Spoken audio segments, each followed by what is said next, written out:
Hi, my final project is on the entertainment industry and the corporate responsibility and ethics involved in this industry and business.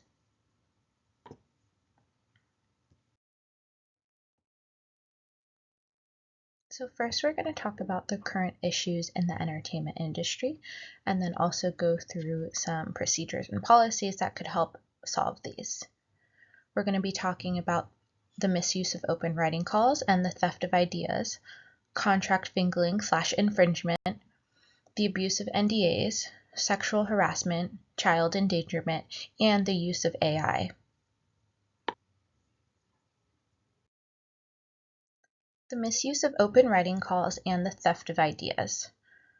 As an industry of gig work and creativity, it is hard to avoid the theft of ideas. Many concepts are similar, especially if they end up being works of the same genre. However, active and deliberate stealing of ideas is extremely unethical and can occur from big companies or producers towards individual gig workers.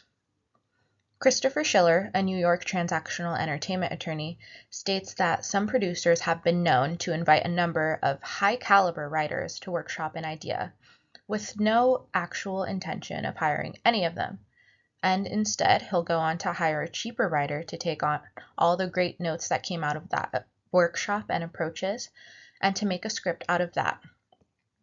This tactic was used to pick talented writers' brains for free. And technically, since they haven't actually hired any of those writers, and they're not asking for script pages, they can get away with this legally, if they are careful.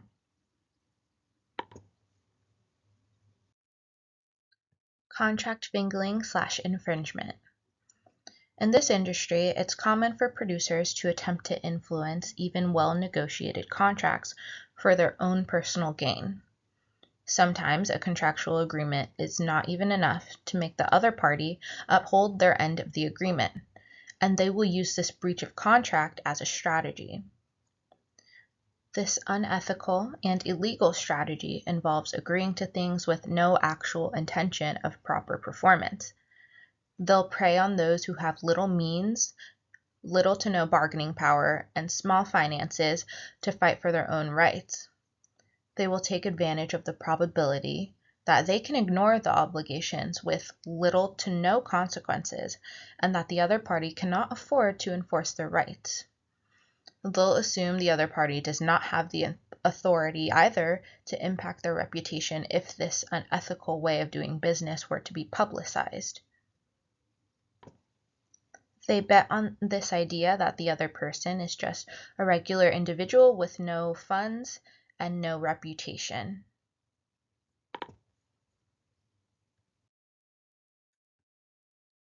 So some policies and procedures that might be able to be put in place to help these first two issues. The misuse of open writing calls and the theft of ideas. In order to avoid the deliberate theft of ideas without compensation, a company-wide policy should be put in place stating that no open writing workshops are allowed to occur without the compensation of each individual involved up front. This would be put in place whether or not their ideas are used. Since a producer/company is calling them in, they must be compensated for their work at the table. To avoid contract infringement, a procedure that should be implemented into an organization to prevent it is an ethics training for all senior executives and all primary decision makers. This ethics training would focus on ethical leadership and integrity to both employees internally and those people outside of the organization and any stakeholders involved. An executive's loyalty to the company further extends to a loyalty to present the company in a good way, no matter who the other party is, and live up to their contractual agreements. The next issue we're going to talk about is the abuse of non-disclosure agreements. Non-disclosure agreements are used to protect against the theft of information that holds significant economic value and is not generally known to the public. However, these agreements have been misused as tools to unnecessarily bind people to outrageous terms, especially within this industry. NDAs can organically be unbalanced and one-sided. Schiller states that the burden of silence is crippling on one side for an inordinate amount of time, requiring extreme diligence not to unintentionally break. The consequences of a breach can be severe and inequivalent to the actual repercussions of the secret publicly getting out. When reviewing an NDA for a reality TV show, the lawyer read the terms stating that competitors must keep the winner of the top prize of the tens of thousands of dollars confidential. If for some reason or somehow the outcome was revealed by one of the contestants, they would be subject to multiple millions in fines. This is extremely inequivalent to the actual costs of breaching the contract and is unfair to the other party.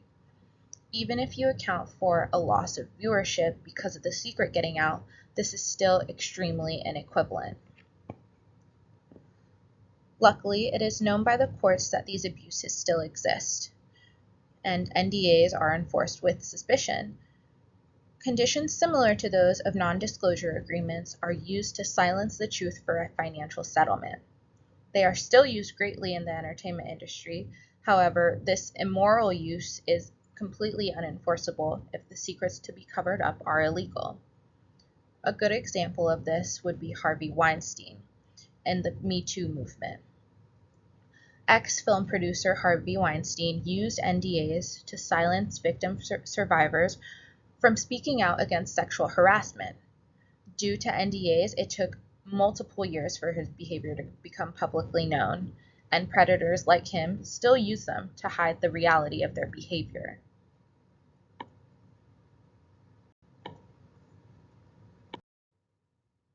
Another issue that similarly relates to NDAs is sexual harassment in the workplace.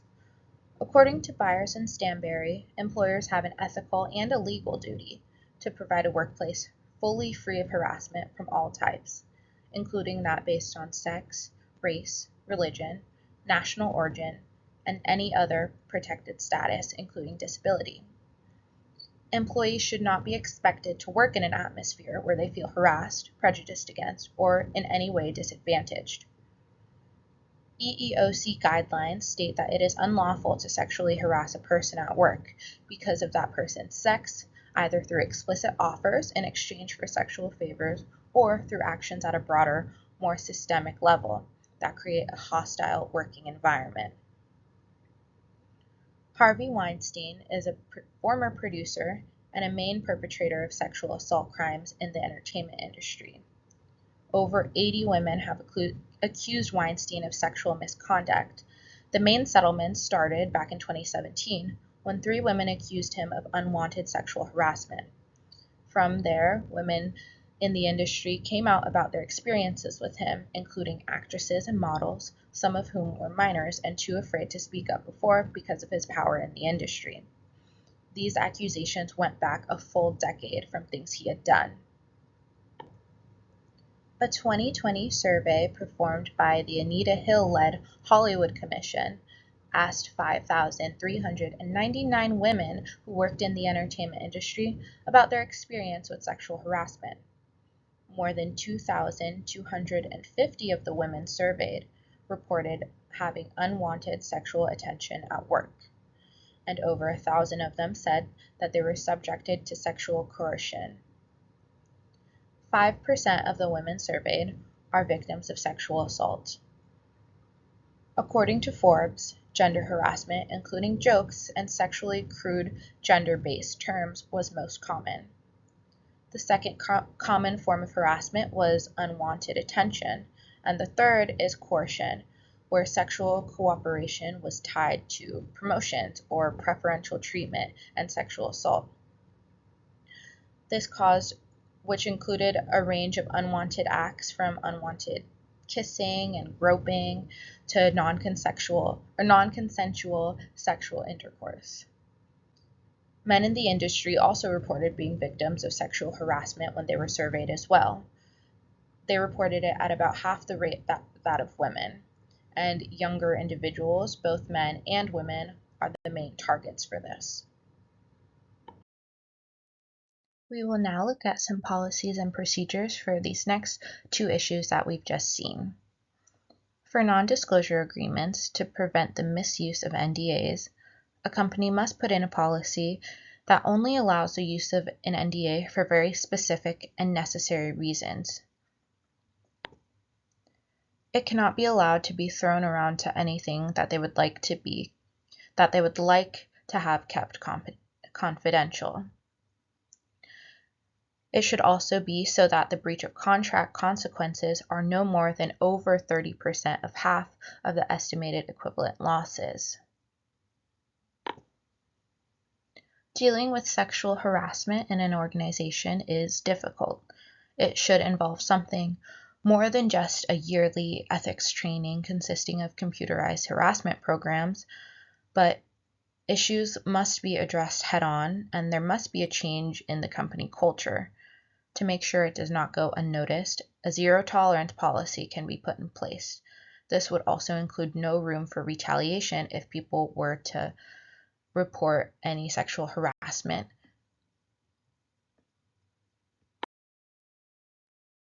Child abuse and endangerment in Hollywood is no secret. We've seen many young stars who are frequently overworked and sexually exploited. We have seen the exploitation of Brooke Shields when she was photographed nude in a Playboy shoot at the age of 10. This was back in the 70s. We've also seen the Olsen twins being overworked and sexualized, as well as Amanda Bynes, the Nickelodeon star. A documentary, Quiet on Set: The Dark Side of Kids TV, has come out recently, unveiling more recent events connected to Nickelodeon, the production company. One victim that was highlighted in this series was Drake Bell, who was the star of Drake and Josh and the Amanda Bynes Show. He reported being a victim in a sexual assault case against Brian Peck, a Nickelodeon dialogue coach. We are only lightly grazing the surface of what this series exploited. It showed all the inappropriate jokes that was made on the Nickelodeon set by Dan Schneider, who deliberately made minors perform them. Many of those jokes were replicating sexual acts. He also bought and encouraged minors to consume alcohol on set. The next issue we're going to talk about is the use of artificial intelligence in the entertainment industry. Artificial intelligence threatens the jobs of many workers in all industries. Byers and Stanberry define it as a branch of science that uses computer algorithms to replicate human intelligent behavior by machines with minimal actual human intervention. This can be great for corporations, and although it can be cost-effective and increase productivity and efficiency by processing algorithms and seeing what kind of content audiences want to view and what they're drawn to, it can have a wide negative impact as well. It has the ability to devalue content, and it takes away from a lot of the human connection that people love. It can have a negative impact on human creativity, as companies may rely on AI to create scripts, art, and animation. This takes away work from talented artists who go to school for this and work their whole lives for this. It brings up many ethical issues, including privacy rights, bias, homogenization of content, and also impacts the ownership of work. Since AI does not authentically create its own ideas, it only replicates and puts together ideas that are already out there in the world made by humans. It gets to a point where everything gets very similar. For our last set of policies and procedures, we can start with child endangerment. To prevent this, a company must set rules for the working hours of minors and the acts that they're allowed to commit on set and on film. Although there are already laws about how long children can remain on set, this should also be extended to press hours and training. For example, Miley Cyrus stated in a recent interview that when she was about 13 years old, she would be on press days for over 10 hours at a time. There could also be an anonymous reporting procedure that allows children to make reports on any unwanted sexual harassment. This would eliminate any retaliation because it's anonymous. The use of artificial intelligence. AI is used in almost every major company, and it can be hard to track from an outside perspective. To ensure it does not dismantle the creative process, it should be banned from any creative art and writing processes and only allowed in specified sectors. An automated sector might include data processing. These are my cited sources, and this concludes my presentation. Thank you so much for watching.